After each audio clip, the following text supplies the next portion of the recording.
Hari pertama ujian khusus di Pulau Tak Berpenghuni untuk tahun ketiga akhirnya dimulai. Tapi di hari pertama, kelas Ayano Koji malah dapat serangan dadakan dan malah jatuh terpuruk. Bagaimana kejadian detailnya, kita akan bahas lengkap di video ini. Halo semuanya, selamat datang kembali di channel Neronime. Di video kali ini kita akan melanjutkan pembahasan Classroom of the Elite, yaitu tahun ketiga volume ketiga. Ini adalah part kedua untuk pembahasan volume ketiga, di mana video ini tentunya adalah kelanjutan dari video alur cerita sebelumnya. Jadi pastikan kalian udah menonton video sebelumnya agar kalian dapat memahami alur ceritanya. Terutama karena di part sebelumnya tuh ada penjelasan tentang aturan ujian survival game kali ini. Nah, di part kedua ini cerita akan berfokus pada kelas Ayano Koji yang menerima serangan dadakan. Nah, tanpa berlama-lama lagi, langsung aja kita mulai pembahasannya.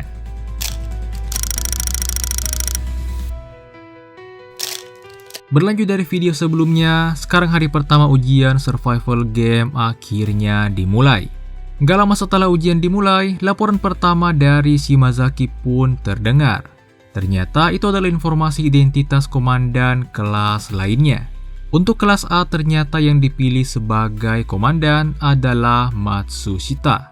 Untuk kelas B ada Kaneda, dan untuk kelas D adalah Ichinose. Oh iya, jadi para komandan yang ada di markas pusat tuh ditempatkan di area yang sama. Karena itulah Shimazaki bisa langsung tahu dan melaporkannya pada Ayano Koji. Nah lanjut, sekarang Ayano Koji dan yang lainnya berjalan menuju ke utara. Tujuan pertama mereka ada di area G8. Singkatnya, 5 menit telah berlalu dan GPS akhirnya diupdate untuk pertama kalinya. Shimazaki langsung melaporkan posisi terbaru dari masing-masing kelas lainnya. Ternyata diketahui bahwa kelas Ryuen dan kelas Horikita juga menuju ke utara. Hanya kelas Ichinose lah yang bergerak ke arah timur dan menjaga jarak. Mereka semua terus bergerak seperti itu hingga update GPS di 5 menit berikutnya. Dari laporan Shimazaki, ternyata kelas B Ryuen tiba-tiba bergerak menjauh ke arah barat mendekati B10. Sementara kelas Horikita tetap ke arah utara dan kelas D Ichinose terus menjauh ke arah timur. Nah, di sini Ayano Koji dan yang lainnya menyadari bahwa kalau mereka terus bergerak seperti ini, maka mereka tuh bakal ketemu dengan kelas A Horikita dan akan terjadi pertempuran. Atau malahan, kalau mereka terus bergerak dengan kecepatan yang sama, maka kelas A Horikita bisa tiba duluan di G8. Karena itu, di sini Ayano Koji pun mutusin untuk berhenti sejenak hingga update GPS yang berikutnya. Nah, sambil nunggu Ayano Koji dan yang lainnya di sini mengecek senjata mereka dan mempelajari lebih detail cara menggunakannya. Di sini, Ayano Koji juga meminta beberapa pengawal untuk meminjamkan senjatanya pada para VIP. Itu adalah agar para VIP terlihat memegang senjata. Ini semua adalah teknik untuk mengecoh lawan. Salah satu perbedaan utama antara VIP dengan pengawal adalah VIP tuh nggak bisa menyerang. Jadi kalau lawan melihat seseorang tanpa senjata, maka ia pasti akan berpikir bahwa itu adalah VIP. Jadi ketika VIP memegang senjata, maka harusnya ia tuh nggak bakalan mudah dikenali. Nah, singkatnya 5 menit kemudian setelah update GPS yang berikutnya, tiba-tiba ada pesan dari Shimazaki melalui Shiraishi, yang berarti itu adalah info gerakan mencurigakan dari kelas lain. Nah, ternyata diketahui kalau ada satu siswa dari kelas Horikita yang bergerak sendirian. Ayano Koji di sini meminta Shimazaki untuk menggunakan taktik dan mencari tahu siapa siswa yang bergerak sendiri itu. Hashimoto di sini nanya, apakah Ayano Koji yakin menggunakan taktik di sini? Karena mau dilihat gimana pun itu hampir pasti adalah Koenji. Ayano Koji pun bilang kalau nggak apa-apa. Lagian dia juga pengen mengetes beberapa hal selain mengetes penggunaan taktik. Shiraishi pun menyampaikan pesan Ayano Koji pada Shimazaki. Nah, di saat yang sama Ayano Koji juga meminta Nishikawa untuk menghubungi Shimazaki. Tapi ketika dicoba ternyata nggak bisa. Dari sini Ayano Koji menarik kesimpulan bahwa komandan hanya bisa berkomunikasi dengan satu VIP di saat yang bersamaan. Setelah itu di sini Ayano Koji kemudian mutusin untuk membentuk formasi. Ayano Koji membagi anggota kelasnya jadi 3 bagian, yaitu barisan depan, tengah, dan belakang. Masing-masing barisan ada 1 VIP. Di barisan depan ada Shiraishi, di tengah ada Takemoto, dan di barisan belakang ada Nishikawa. Tujuan Ayano Koji membagi seperti ini adalah untuk mengamankan para VIP. Karena kalau para VIP saling berdekatan, maka itu akan sangat beresiko. Ayano Koji juga menempatkan Hashimoto sebagai kekuatan tempur utama di barisan depan, sementara Kito untuk barisan belakang. Nah, setelah membuat formasi seperti itu, Ayano Koji juga memberitahunya pada Shimazaki. Nah, di sini laporan berikutnya kemudian datang dari Shimazaki. Ternyata saat ini kelas Horikita tuh udah sampai di area G8, sementara Koenji terlihat udah sampai di I9. Untuk kelas Beryuen, kelihatannya mereka juga berhenti bergerak sama seperti kelas Ayano Koji. Selain itu, di sini Shimazaki juga melaporkan beberapa hal yang sebelumnya udah diminta oleh Ayano Koji untuk diselidiki. Yang pertama terungkap kalau ternyata para komandan di markas besar tuh nggak boleh melakukan kontak satu sama lain. Kemudian, ketika Shimazaki mencoba meng-capture atau meng-screenshot layar tabletnya, maka hasilnya hanyalah gambar hitam yang kosong. Dengan kata lain, komandan tuh bahkan gak bisa nge-screenshot tabletnya. Selain itu ternyata ada fungsi teks atau memo pada tablet komandan. Jadi setiap titik yang terletak pada tabletnya itu bisa diberikan catatan. Dan saat ini Shimazaki udah memberikan catatan pada GPS Koenji. Ayano Koji pun mengerti dan meminta untuk menyampaikan terima kasihnya pada Shimazaki. Nah, setelah itu tiba-tiba datang Kito menanyakan apakah ia bisa berasumsi bahwa Ayano Koji akan mengincar posisi pertama. Ayano Koji di sini menjawab bahwa setidaknya tidak ada pilihan untuk kalah. Kalau misalkan Kito mengharapkan posisi pertama, maka Ayano Koji sepertinya nggak bakalan bisa memenuhi harapan itu. Kito kemudian bertanya apakah itu berarti Ayano Koji nggak percaya diri.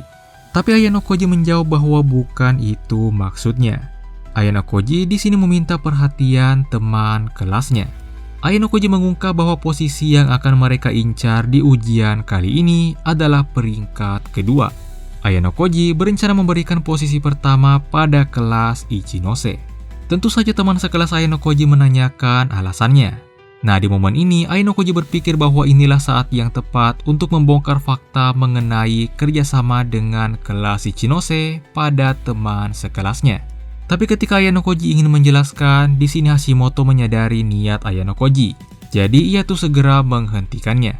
Menurut Hashimoto ini bukanlah saat yang tepat untuk membongkar fakta itu. Meskipun begitu, di sini Ayano Koji nggak peduli dengan peringatan Hashimoto. Ayano Koji terus melanjutkan penjelasannya.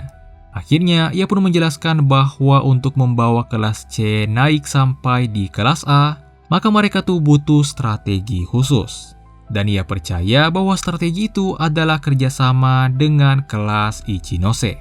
Di sini Ayano Koji juga menjelaskan beberapa keuntungan dari kerjasama dengan kelas Ichinose. Tapi gimana pun tentu saja teman sekelas Ayano Koji tuh nggak langsung bisa yakin. Jadi pada akhirnya mereka semua tuh mutusin untuk membicarakan tentang ini lagi setelah ujian berakhir.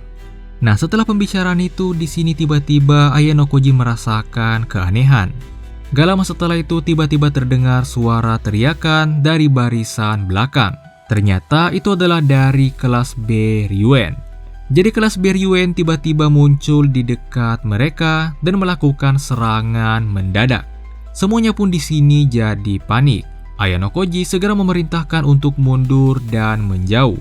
Kito yang ada di barisan belakang berusaha melawan balik dan mengulur waktu agar teman-teman lainnya bisa mundur. Nah, di sini akhirnya dijelasin alasan kenapa kelas Ryuen tuh bisa mendekat dan melakukan serangan mendadak tanpa diketahui oleh kelas Ayano Koji. Padahal tadi kelas Ryuen tuh terlihat menjauh ke arah barat menjauhi kelas Ayano Koji. Nah, jadi di sini terungkap kalau ternyata pada 3 kali update GPS yang pertama, kelas Ryuen tuh memang benar bergerak menjauh, dan itu juga terdeteksi oleh GPS. Di sini kelas Ayano Koji pun berpikir bahwa kelas Ryuen udah menjauh, jadi mereka tuh udah nggak mikirin kelas Ryuen lagi dan malah jadi lengah. Nah, saat itulah kelas Ryuen menggunakan taktik global untuk menonaktifkan GPS kelas mereka. Begitu taktik global diaktifkan, maka posisi mereka tuh nggak akan terlacak dan nggak akan bergerak selama 30 menit di GPS. Tapi aslinya kelas Ryuen tuh ternyata diam-diam bergerak mendekati kelas Ayano Koji dan melakukan serangan dadakan. Karena itulah kelas Ayano Koji saat ini bisa kecolongan. Seperti biasa, Ryuen benar-benar mengambil tindakan yang sangat berani. Nah, setelah beberapa saat berlari dan menjauh, Ayano Koji dan yang lainnya akhirnya berhenti sebentar. Apalagi karena teman-temannya di sini tuh terlihat udah mulai kelelahan untuk berlari. Nah, di sini Hashimoto kemudian melaporkan informasi tentang kondisi mereka saat ini. Nah, ternyata 15 orang dari kelas Ayano Koji termasuk Kito dan satu orang VIP yaitu Nishikawa udah gugur. Selain itu, Yano, Sawada, dan Tsukaji, mereka bertiga saat ini tuh belum gugur, tapi mereka terpisah dari grup utama. Meskipun begitu, kelas Ryuen tentu saja akan mengejar mereka bertiga. Nah, setelah laporan itu Shiraishi tiba-tiba mendekat dan ia tuh kagum karena Ayano Koji tetap terlihat santai dan sama sekali nggak cemas meskipun di situasi yang seperti ini. Ayano Koji menjawab bahwa kalau itu terjadi setelah ia melakukan yang terbaik, maka ia tuh cuma bisa menerimanya. Tapi di sini Shiraishi bilang kalau ia tuh cemas bahwa Ayano Koji akan kena DO kalau sampai kalah. Ayano Koji pun menjawab bahwa kalau begitu maka pilihan mereka tuh hanya menang. Nah, sementara itu di sini Hashimoto sangat kesal karena Shimazaki tuh saat ini benar-benar gak bisa melacak kelas Ryuen. Di sini Morishita tiba-tiba menunjuk ke arah Ayano Koji dan bilang kalau ini adalah salah Ayano Koji. Tapi ketika Morishita ingin melanjutkan kata-katanya, saat itu tiba-tiba Ayano Koji menodongkan senjatanya dan itu membuat Morishita langsung terkejut. Tapi ternyata Ayano Koji di sini bukan menodongkan senjatanya pada Morishita, tapi ia tuh menodongkan dan menembakkannya ke arah orang lain yang ada di dekatnya. Ternyata orang itu adalah Kondo, salah satu anggota kelas Ryuen. Jadi ternyata baru aja Kondo tuh berhasil menyelinap dan ingin menyerang Ayano Koji secara diam-diam. Tapi sayangnya ternyata Ayano Koji itu segera menyadarinya dan berhasil menembak Kondo duluan dalam satu tembakan. Dengan begitu Kondo pun langsung gugur dan di sini ia tuh merasa kesal. Di sini Ayano Koji mengatakan bahwa kesalahan Kondo tuh adalah karena ia menjadikan Ayano Koji sebagai targetnya. Nah, karena Kondo di sini udah berhasil mengejar, Ayano Koji dan yang lainnya khawatir kalau murid kelas Ryuen lainnya juga akan ikut menyusul. Karena itulah di sini mereka pun segera melanjutkan pelarian mereka. Sementara itu kita berpindah sedikit ke POV komandan kelas D yaitu Ichinose yang ada di markas besar. Setelah beberapa saat melihat tabletnya, Ichinose memutuskan untuk berjalan-jalan sebentar di sekitaran tendanya. Di sini ia melihat komandan kelas Ryuen yaitu Kaneda yang sedang bertingkah aneh. Ketika ia mengecek tabletnya, ia menyadari kalau GPS kelas Ryuen semuanya tuh nggak bergerak sejak 5 menit yang lalu. Yang berarti kemungkinan Kaneda tuh baru aja udah menggunakan taktik dan ingin menyerang kelas Ayano Koji diam-diam. Tapi masalahnya komandan kelas Ayano Koji yaitu Shimazaki di sini terlihat nggak menyadari itu. Ichinose sangat ingin memberitahu Shimazaki, tapi karena para komandan dilarang untuk saling berkomunikasi, jadinya ia juga nggak bisa menyampaikannya dengan mudah. Ichinose sempat menatap Shimazaki selama beberapa menit dan berniat untuk memberikan semacam kode. Tapi ketika Shimazaki menatap balik Ichinose, nggak lama kemudian ia memalingkan pandangannya dan kembali menatap tabletnya seolah nggak peduli sama sekali. Itu wajar aja karena bagi Shimazaki, Ichinose itu saat ini adalah musuh. Nah, di sini Shimazaki itu juga belum tahu tentang kerjasama dengan kelas Ichinose. Pada akhirnya Ichinose pun menyerah dan menganggap kalau ia nggak bakalan bisa memberitahu Shimazaki. Ichinose pun kembali ke tendanya dan menghubungi teman kelasnya yang ada di lapangan. Ichinose di sini mutusin untuk mengungkap fakta kerjasama dengan kelas Ayano Koji. Dengan begitu, maka Ichinose bisa membantu kelas C atau mungkin lebih tepatnya bisa membantu Ayano Koji untuk kedepannya. Sekarang kita kembali ke POV Ayano Koji. 30 menit berlalu sejak penggunaan taktik kelas Ryuen Dan kali ini GPS kelas Ryuen tuh benar-benar udah bisa terdeteksi lagi.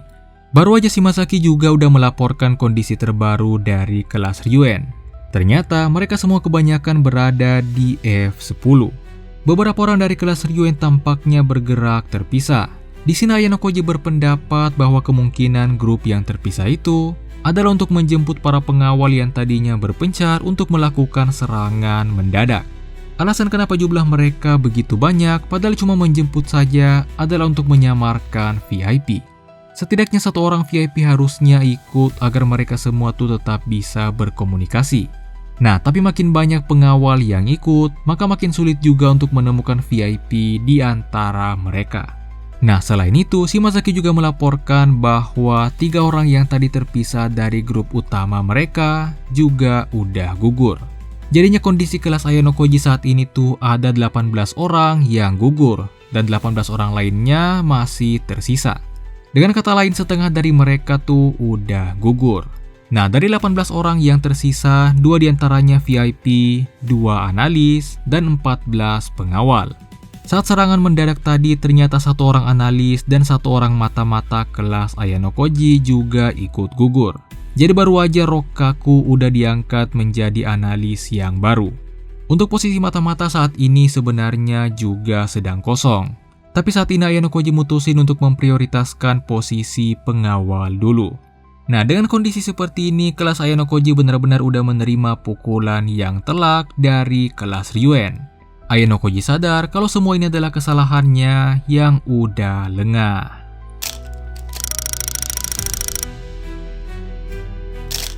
Sekarang scene berpindah sedikit memperlihatkan POV kelas Ryuen yang baru aja berhasil melakukan serangan mendadak.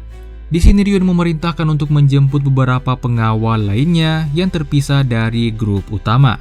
Tapi itu memerintahkan 10 orang. Itu untuk menyamarkan VIP. Intinya semuanya tuh sesuai dengan perkiraan Ayano Koji tadi. Sementara itu, beberapa teman kelas Ryuen lainnya di sini terlihat udah siap untuk melakukan serangan lanjutan, dan mereka semua tuh menunggu perintah dari Ryuen. Tapi nggak disangka di sini Ryuen mengatakan kalau serangan mereka tuh cukup sampai di sini saja. Ini berbeda dengan rencana awal Ryuen yang awalnya ingin mengejar ketika kelas C berhasil kabur. Di sini, Ryuen menjelaskan kalau salah satu alasannya ternyata adalah Kito yang udah cukup merepotkan dan menghalangi saat serangan tadi. Jadi ternyata tadi tuh Kito berhasil menggugurkan beberapa pengawal kelas Ryuen juga. Tapi gimana pun Kito juga udah mereka singkirkan. Meskipun begitu, di sini Ryuen tuh masih terlihat belum puas. Tentunya itu semua karena ia belum menangkap Ayano Koji yang paling merepotkan. Kalau saja Ayano Koji berhasil ditangkap pada serangan tadi, maka Ryuen pasti akan berani untuk lanjut menangkap sisanya. Tapi karena Ayano Koji itu masih belum gugur, maka mereka tuh nggak boleh bertindak sembarangan. Tapi meskipun begitu, di sini Ryuen merasa sedikit senang karena ternyata Ayano Koji yang luar biasa juga memiliki celah. Nah, sekarang scene berpindah kembali ke Ayano Koji. Saat ini, waktu menunjukkan pukul 10 dan event pertama akhirnya dimulai. Untuk event pertama ini ada 10 lokasi. Di antara 10 lokasi itu, di sini Ayano Koji mutusin untuk mengambil yang pasti aja, yaitu G13 dan D14. Di mana keduanya itu adalah kotak yang berisi amunisi dan kebutuhan sehari-hari. Nah, dari sini mereka tuh akan terbagi jadi 2 grup. Grup terpisah 5 orang yang dipimpin oleh VIP Takemoto akan menuju D14 untuk mengambil kotak yang ada di sana. Sementara grup utama akan mengambil kotak di G13 dan menjaga area di sekitarnya. Karena jika semuanya pergi ke D14 dan gak ada yang jaga di sekitaran G12 atau G13, maka kelas Ryuen tuh bisa aja mengepung mereka. Dan jika itu terjadi, maka udah gak ada jalan keluar lagi bagi mereka. Nah, dengan strategi itu, mereka semua pun akhirnya mulai bergerak. Sementara itu, scene berpindah ke POV Horikita. Setelah pengumuman event, Horikita mutusin untuk mengambil kotak yang ada di G7. Horikita di sini mutusin untuk mengabaikan kotak yang ada di H9, meskipun itu sebenarnya sangat dekat. Alasannya adalah karena kotak H9 itu sangat beresiko. Ketika mereka mengambilnya, mereka tuh bisa aja diserang oleh kelas lainnya. Nah, di sini dijelasin juga sedikit tentang kondisi Koenji. Jadi sejak ujian dimulai, Koenji itu ternyata sama sekali nggak mendengarkan dan bertindak sendirian. Koenji menganggap ini semua bukanlah ujian, tapi menganggapnya hanya sebagai liburan. Jadi saat ini Horikita dan yang lainnya tuh sama sekali nggak bisa berharap pada Koenji. Selain itu, di sini terdengar juga pembicaraan Ike dan komplotannya yang menertawakan kelas Ayano Koji setelah kena serangan mendadak dari kelas Ryuen. Sudo juga mendengar obrolan itu, dan ia kemudian segera mendekati Horikita dan Hirata lalu mengobrol dengannya tentang itu. Nah, di sini mereka semua tuh sama-sama terkejut dengan pukulan telak yang diterima oleh Ayano Koji. Mereka semua seolah nggak percaya seorang Ayano Koji bisa dikalahkan begitu aja oleh kelas Ryuen. Tapi meskipun begitu, entah kenapa mereka semua tuh, terutama Horikita, meskipun mereka menyadari bahwa kelas C sedang terdesak, tapi mereka tuh sama sekali nggak merasa lega. Tentunya itu semua karena Ayano Koji masih belum gugur. Mereka semua sangat yakin bahwa selama Ayano Koji masih bertahan, maka kelas C pasti akan bisa membalikkan keadaan. Karena itu jugalah mereka semua tuh terus-menerus masih merasakan tekanan yang tak terlihat. Sekarang scene berpindah kembali memperlihatkan kelas Ayano Koji. Singkatnya, mereka semua berhasil mendapatkan 2 kotak yang ditargetkan. Isinya adalah 100 peluru cet untuk kotak amunisi, dan ada 1 korek api, 3 jarum akupuntur, serta 3 pasang sumpit pada kotak peralatan sehari-hari. Isinya tentu saja bikin kecewa. Nah, mulai dari sini, masing-masing kelas tuh terus memperebutkan kotak yang muncul di event berikutnya, yaitu pada jam 1 siang dan jam 3 sore. Singkat cerita, waktu pun berlalu dan saat ini kelas Ayano Koji tuh hanya berhasil mengumpulkan sedikit bahan makanan. Jadi mau nggak mau mereka tuh harus mengambil kotak yang berisi bahan makanan pada event berikutnya. Di mana event berikutnya yaitu pada pukul 5 sore itu adalah event terakhir untuk hari ini. Nah, singkat cerita, jam 5 sore ketika event diumumkan, ternyata kotak yang berisi bahan makanan ada di area D12 dan I10. Itu adalah yang terdekat dari mereka. Tentunya kedua posisi itu juga menyulitkan bagi mereka. Karena dari tadi, kelas Ryuen itu terus berjaga di sekitaran area G9 dan G10. Seolah mereka semua tuh nggak membiarkan kelas Ayano Koji bertindak. Nah, di sini Ayano Koji tuh tetap mutusin untuk mengambil kedua kotak berisi makanan tersebut. Ayano Koji bilang kalau kotak yang ada di I10 sangat jauh. Jadi butuh pergerakan yang sangat cepat untuk sampai di sana duluan. Di sini, Ayano Koji bilang kalau ia sendiri yang akan pergi ke area I10 dan mengambil kotak yang ada di sana. Sisanya ia tuh meminta semua teman kelasnya yang tersisa untuk mengambil kotak yang ada di D12. Di sini, teman sekelas Ayano Koji tuh yang lainnya tentu saja merasa khawatir. Apalagi mereka tuh takut jika Ayano Koji tersesat dan terpisah dari mereka. Tapi Ayano Koji di sini bilang kalau mereka tuh mendingan gak usah mengkhawatirkan Ayano Koji. Mendingan kalau mereka tuh mengkhawatirkan skenario di mana kelas Ryuen akan menyerang mereka saat mengambil kotak D12. Ayano Koji memerintahkan mereka bahwa mereka tuh boleh melawan jika yang menyerang kurang dari 10 orang. Kalau lebih, maka mereka tuh boleh mundur aja. Nah, dengan strategi seperti itu, Ayano Koji dan yang lainnya pun mulai bergerak.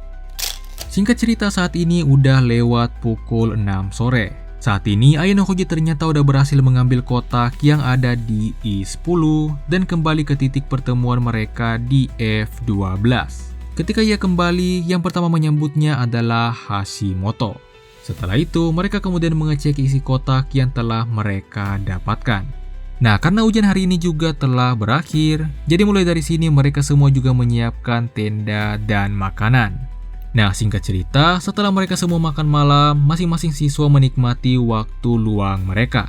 Di sini Ayano Koji membuka peta dan merenungkan hasil ujian hari ini. Jadi seperti yang kita tahu, ujian hari pertama tuh berakhir dengan kelas C Ayano Koji yang sangat terpojok. Sementara kelas Ryuen yang menyerang mereka hanya menerima sedikit pukulan.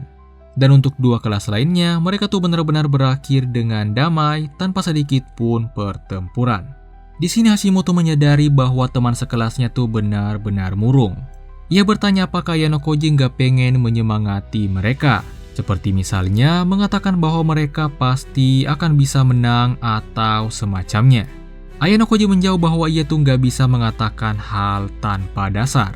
Di sini, Ayano Koji juga merasa nggak pantas mengatakan itu setelah kegagalannya memprediksi serangan dadakan meskipun ia adalah seorang pemimpin. Di sini Hashimoto kemudian mengatakan bahwa meskipun begitu, Ayano Koji itu terlihat menikmatinya. Ayano Koji kemudian menjelaskan bahwa itu karena pada ujian pulau tak berpenghuni seperti ini, ia tuh bisa melihat dan merasakan berbagai macam hal ataupun ekspresi teman kelasnya yang gak biasanya ia lihat di kehidupan sekolah. Tapi gimana pun Ayano Koji bilang kalau gak ada pilihan untuk kalah. Hashimoto mempercayai kata-kata Ayano Koji itu, dan ia mengatakan bahwa di saat murung seperti ini, itu adalah gilirannya untuk menyemangati semua orang. Dengan begitu, Hashimoto pun maju ke depan semua teman kelasnya dan menyemangati mereka. Tapi seperti yang diharapkan, ternyata nggak mudah untuk menyemangati mereka semua setelah kondisi mereka terpuruk sejauh ini. Singkat cerita, beberapa saat setelahnya, saat ini 5 orang cowok sedang berkumpul di tenda Ayano Koji. Mereka semua sedang ngobrolin tentang masa lalu mereka sambil tertawa bareng. Yang paling berperan untuk mencairkan suasana di sini adalah Hashimoto. Nah, ketika tiba giliran Ayano Koji untuk menceritakan masa lalunya, ia segera kabur dengan alasan ingin membicarakan sesuatu yang penting tentang ujian besok dengan orang lain. Dengan begitu, Ayano Koji pun pergi keluar tenda. Tapi di sini Ayano Koji emang beneran pengen ngomongin sesuatu dengan orang lain. Dan orang itu ternyata adalah Shiraishi. Singkatnya, Ayano Koji pun tiba di tenda Shiraishi dan ia pun memanggilnya. Gak lama kemudian Shiraishi pun keluar dari tendanya. Nah, di sini Hoashi yang satu tenda dengan Shiraishi, entah kenapa ia tuh tersenyum melihat Ayano Koji dan Shiraishi. Ia kemudian memberi saran pada mereka berdua agar gak ketahuan oleh cowok lainnya. Shiraishi kemudian mengatakan bahwa tenang aja, ini tuh bukan yang seperti itu. Ayano Koji di sini cuma ngikut doang dan mengiyakan Shiraishi. Tapi aslinya ia tuh juga bingung apa maksud yang seperti itu. Ayano Koji kemudian menjelaskan bahwa ini tentang ujian besok. Setelah itu, Hoashi kemudian mengantar Ayano Koji dan Shiraishi menjauh dari tenda. Setelah itu, mereka berdua pun mulai mengobrol. Nah, ternyata di sini Ayano Koji tuh nanya ke Shiraishi apakah ada hal yang ia cemaskan tentang kepemimpinan Ayano Koji dan pergerakannya hari ini. Shiraishi justru menjawab bahwa sangat mengejutkan Ayano Koji berkata seperti itu. Shiraishi awalnya berpikir bahwa Ayano Koji akan menyelesaikan semuanya sendirian dan tanpa keraguan sedikit pun. Nah, di momen ini Ayano Koji merasakan bahwa Shiraishi itu benar-benar gak cemas sama sekali. Bahkan setelah menerima serangan dadakan hari ini, Ayano Koji di sini minta maaf karena ia tuh seperti pemimpin yang gak bisa diandalkan. Tapi Shiraishi di sini jelasin bahwa ia tuh percaya pada Ayano Koji. Ia sangat yakin bahwa pada akhirnya Ayano Koji pasti akan memenuhi harapan. Jadi gak ada satu hal pun yang ia cemaskan dari Ayano Koji. Shiraishi benar-benar gak menyalahkan Ayano Koji atas apa yang terjadi hari ini. Dan sebaliknya ia tuh malah percaya pada Ayano Koji dari hatinya yang terdalam. Mendengar itu, Ayano Koji pun mengatakan bahwa ia akan menerima kepercayaan itu. Dengan begitu, pembicaraan dengan Shiraishi pun selesai di sini dan mereka berdua pun akhirnya kembali ke tenda. Nah, mungkin itulah semua pembahasan untuk part kedua alur cerita Classroom of the Elite tahun ketiga volume 3 kali ini. Untuk kelanjutannya akan kita bahas di part ketiga selanjutnya. Jadi jangan lupa untuk like kalau kalian suka dengan video ini. Dan jangan lupa juga untuk subscribe agar kalian gak ketinggalan video terbaru. Dan sampai jumpa di video berikutnya.